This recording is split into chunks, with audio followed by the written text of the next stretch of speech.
Mesdames, Messieurs, bonjour et merci d'être avec nous sur Canal 3 Bénin.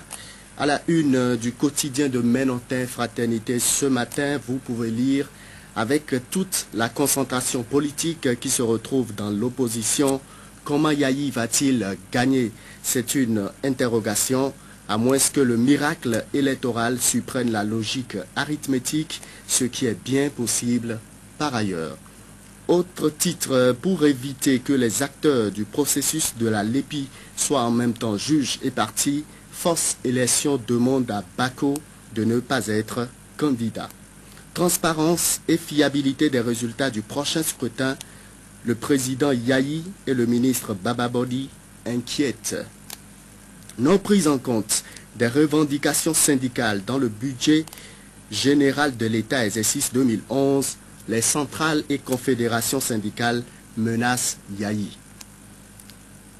Scolarisation des enfants dans les zones lacustres de Granvier et de Soava quand la montée des eaux déstabilise la volonté. On passe à la nation. Appui de la BIDC au Bénin, 10 milliards de francs CFA pour l'électrification rurale. Vous pouvez également lire dans ce journal ce matin enregistrement biométrique Nicéphore Soglo enroulé hier. Passons maintenant au quotidien Le Challenge.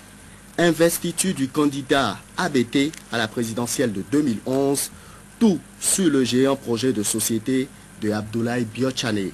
On parle déjà des microcrédits jusqu'au tramway, du coton aux 65 milliards aux communes, des 50 milliards au sport et aux 20 milliards à l'artisanat, des 40% de ministres à la lutte et la lutte bien évidemment implacable contre la corruption. Passons au quotidien Le Progrès. Fronde sociale dans le secteur de la santé, le gouvernement assigne les grévistes Abdoulaye Biochane et Adrien Rungbeji à la présidentielle de 2011, une affaire de dauphin. Et vous pouvez voir la photo de Abdoulaye Biochane à côté du général Mathieu Kérékou et la photo de Adrien Rungbeji à côté de Nicéphore Dieudonné Soglo. Le Béninois libéré, 5 millions par roi pour appeler à voter. Les liasses de billets ont remplacé la couronne sur le crâne de nos têtes dites couronnées. C'est à lire dans Béninois libéré. La presse du jour. Attribution mafieuse du marché des scanners, le Bénin bientôt devant les tribunaux. Souleymana Lawani avait déjà tout dit sur le régime Yayi. C'est donc la fin de la une des journaux de ce matin. Je vous retrouve tout de suite pour le bulletin d'information. L'ancien président de la République, actuel maire de Cotonou, Nicéphore Dieudonné Soglo, s'est fait enrouler hier dans le cadre de la troisième phase de la LEPI, phase d'enregistrement des données biométriques. Il était en compagnie de son épouse, Madame Rosine Vieira Soglo, au collège Océan de Cotonou, pour cette opération. Suivant Ulrich Gaba. À la tête d'une délégation composée de responsables municipaux à divers niveaux, l'ancien président du Bénin, Nicéphore Dieudonné Soglo, est venu enregistrer ses données biométriques. De retour au pays après une mission à l'étranger, le maire de Cotonou accomplit ici, au collège L'Océan, l'opération qui lui confère le droit de vote pour les prochaines élections. Assis devant le kit d'opération, on peut se permettre un petit coup de peigne pour que la photo soit belle. Ça va? On me reconnaît. Ce n'est pas fini. On passe à l'étape d'enregistrement des empreintes digitales. Pour le président maire, c'est le moment idéal pour une petite révision du primaire. Oui. Après l'index, le majeur, l'annulaire gauche. C'est bon. Et pour finir, l'auriculaire gauche. C'est bon.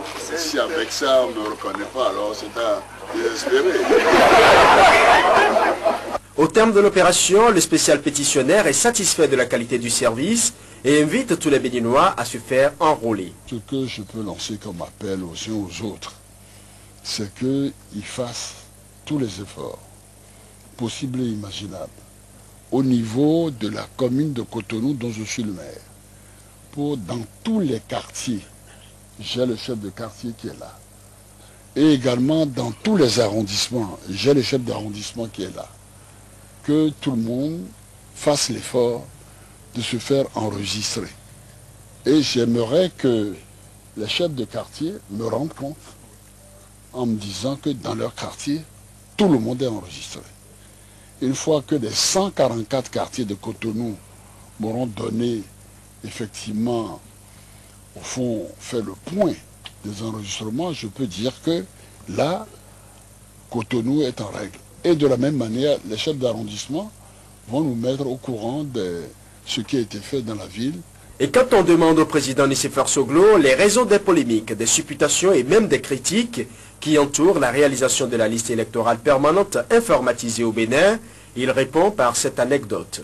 Parce qu'on dit que la bile de crocodile, c'est comme le curare, tu mets ça à une flèche, tac, le type est mort. Donc dès que on tue un crocodile, tout le village vient pour savoir qu'est-ce qu'on va faire de la bile de crocodile. Et chacun surveille ça. Est-ce qu'on va l'enterrer ou comment et tout. Une réponse métaphorique certes, mais elle explique clairement l'enjeu que révèle à l'EPI.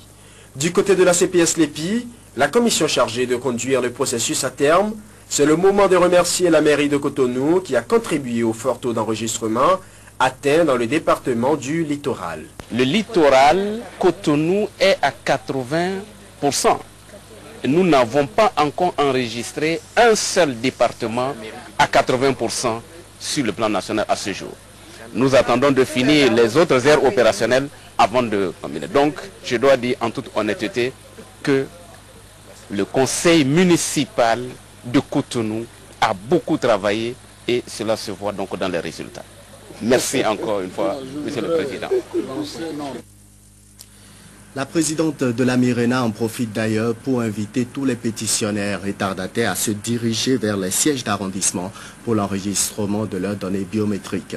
L'opération démarre la semaine prochaine et tous les retardataires sont appelés à faire diligence. Et profite de votre micro pour demander à ce que tous ceux qui doivent passer à l'enregistrement puissent le faire au moment du ratissage qui va démarrer dès la semaine prochaine. C'est vraiment important, surtout pour cette période de fête. On avait prévu commencer un peu plus tôt pour que ceux qui sont revenus fêter puissent le faire avant la fin, mais il y a encore quelques-uns qui sont sur place.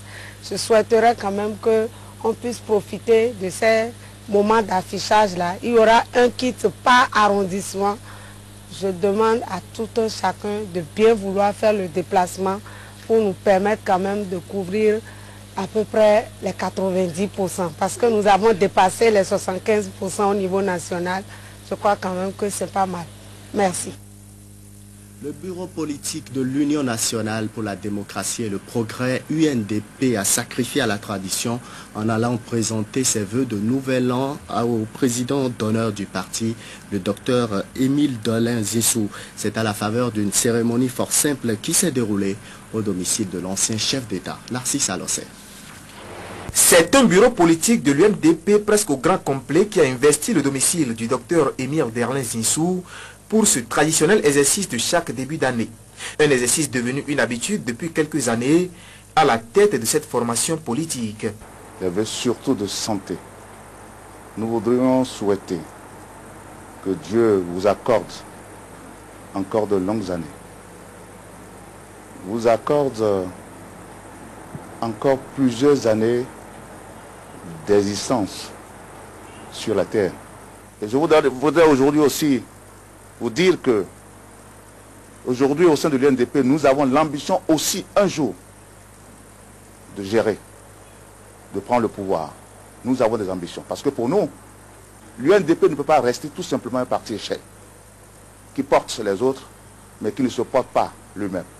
Nous vous donnons l'assurance que nous sommes toujours en train de faire l'école auprès des autres, parce que comme vous l'avez appris, il faut rester ensemble pour être grand. Et c'est cela qui nous a amenés à l'union. Nous voulons rester ensemble et être grands, avec d'autres, apprendre auprès des autres, apporter notre contribution. En réponse à ces vœux, ce nonagénaire qui a déjà occupé une fois le fauteuil suprême du pays a aussi formé les siens, surtout pour une bonne santé du pays à tous les niveaux.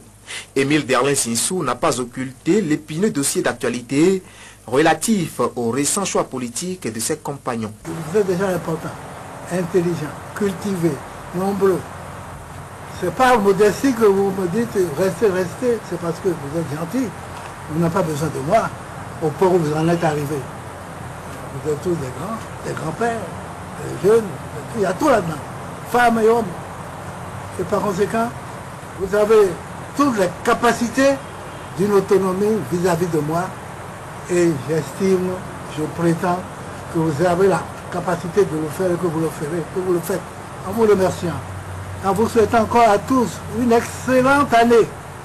À vous-même et à vos familles, je vous prie, je vous demande qu'entre nous souhaitions une excellente année à notre pays.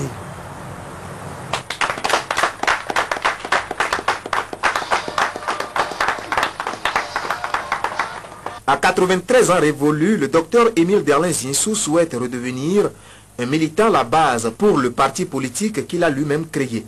Un choix rejeté par le bureau politique qui entend le maintenir encore longtemps au poste de président d'honneur. Il reste d'ailleurs une source importante de conseils pour cette formation politique qui compte aujourd'hui 2 députés à l'Assemblée nationale. Une quinzaine de rois du département de la Donga sont arrivés à Cotonou dans le cadre de la déclaration de candidature d'Abdoulaye Biochane. Un soutien qui constitue en même temps, selon leur dire, un démenti à leur supposé soutien à la cause du président Boni Yayi en 2011. J'ai appris que le roi de Kilir a invité ces petits rois pour réunir encore le président Yayi Boni. Mais nous, on n'est pas au courant de ce qu'ils ont formulé là. Ils ont parlé en nos noms maintenant que nous, on s'est levé maintenant pour dire que nous voulons soutenir Yayi Boni. Bon, c'est Cotonou qui a formulé ces manigations. Nous, on n'est pas au courant de tout ce qu'ils ont fait dans la cour de roi de Cotonou. Le Pentado suit la poule. C'est parce qu'ils ne croyaient pas ça, mais maintenant, eux, ils ont reconnu maintenant leur mère.